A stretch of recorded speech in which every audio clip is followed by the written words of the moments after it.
70 లక్షల మెట్రిక్ టన్నుల వడ్లు యాసంగి పంటలో కొంటామన్నారు. ఇవాళటికి 40 లక్షల మెట్రిక్ టన్నులు దాటలేదు. రైతులకు దాదాపు 4,000 కోట్ల రూపాయలు బకాయి పడ్డది ప్రభుత్వం. అంటే కొన్నటువంటి వడ్లకు 48 గంటల్లోనే డబ్బులు ఇస్తామని ఉత్తమ్ కుమార్ రెడ్డి గారు ప్రగల్భాలైతే బాగా బలుకుతా ఉన్నారు. 48 గంటలు కాదు కదా, 10 రోజులైనా కూడా ప్రభుత్వం కొన్న ధాన్యానికి రైతులకు డబ్బులు పడడం లేదు. బోనస్ అయితే దిక్కే లేదు. యాసంగి పంటలో 512 కోట్ల రూపాయలు ప్రభుత్వం బోనస్ కింద రైతులకు చెల్లించాల్సి ఉంది. 512 కోట్ల రూపాయలు కాదు కదా, 5 పైసలు కూడా బోనస్ కింద ఈ ప్రభుత్వం ఇప్పటిదాకా రైతులకు విడుదల చేయలేదు. కొన్నటువంటి ధాన్యానికి కూడా 4,000 కోట్ల రూపాయలు బకాయిలు పడ్డది. మంత్రి గారేమో 48 గంటలు అంటాడు. 10 రోజులైనా ధాన్యానికి డబ్బులు రానటువంటి పరిస్థితి ఉంది. అమ్ముకోవడానికి తిప్పలే, అమ్మిన తర్వాత డబ్బులు రావడానికి కూడా రైతులు ఆ కార్యాలయాల చుట్టూ తిరుగుతూ తిప్పలు పడుతున్న పరిస్థితి ఉంది.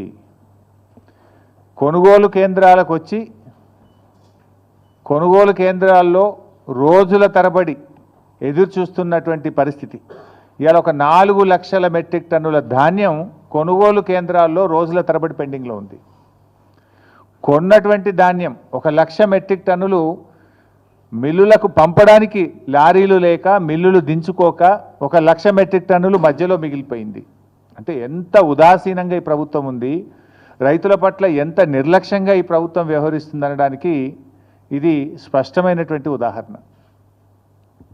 అంటే పెట్టుబడి సాయం అందించడంలో జాప్యం. మీకు తెలుసు, వానకాలం రైతు బంధు అయితే గొట్టిండ్రు. యాసంగి రైతు బంధు ఇవాళటికి 3 ఎకరాలకు కూడా వేయలేదు. ఇవాళ గౌరవనీయులైన ఉప ముఖ్యమంత్రి గారు చాలా గొప్పగా చెప్పేసిండు. ఏమంటుండో, మేము పెట్టుబడి సాయం కోసం బడ్జెట్లో 18,000 కోట్లు పెట్టినాం, ఏడాదంతా ఇస్తాం, మెల్లగా ఇస్తాం, ఏడాదంతా ఇస్తారట. ఎప్పుడు పెట్టుబడి సాయం అంటే ఎప్పుడు ఇవ్వాలి? పంటకు పెట్టుబడి సహాయం, విత్తనాలు కొనుక్కోవడానికో నాట్లు పడడానికంటే ముందు ఇవ్వాలి. కోతలైపోయినా యాసంగి పెట్టుబడి సాయం ఇవ్వలేదు ఉప ముఖ్యమంత్రి గారు. ఇలా ఖమ్మంలో చెప్తున్నాడు ఆయన గారు, మెల్లగా ఇస్తారట. మీరు కాంగ్రెస్ పార్టీ మేనిఫెస్టోలో ఏం పెట్టారు? కేసీఆర్ 10,000 ఇచ్చిండు, మేము 15,000 ఇస్తాం.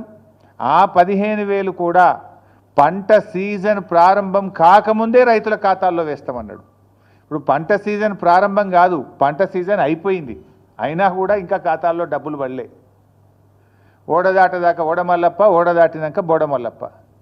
ఇది ఇంకా అసెంబ్లీ బడ్జెట్ స్పీచ్లో చెప్పింది ఈ డైలాగ్ బట్టి విక్రమార్క గారు. ఇది నీకే వర్తిస్తుంది విక్రమార్క గారు.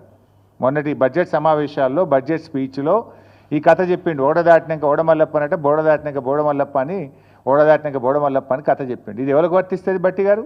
నీకే వర్తిస్తుంది. నీ మేనిఫెస్టో తీసి చూసుకో.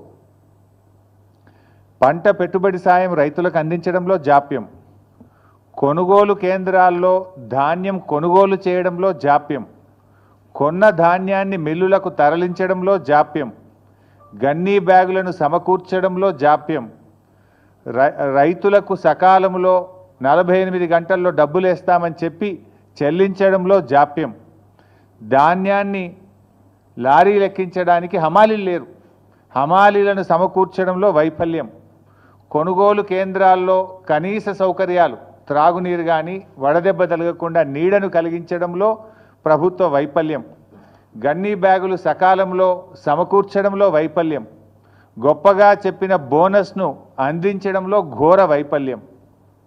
అంటే మొత్తంగా కూడా అంతా బోగస్. ముఖ్యమంత్రి గారు పోయిన అసెంబ్లీ సమావేశాల్లో మాట్లాడుతూ, మా ప్రభుత్వంలో తరుగే తీయడం లేదు, అసలు తరుగు ప్రశ్నే లేదు మా ప్రభుత్వంలో.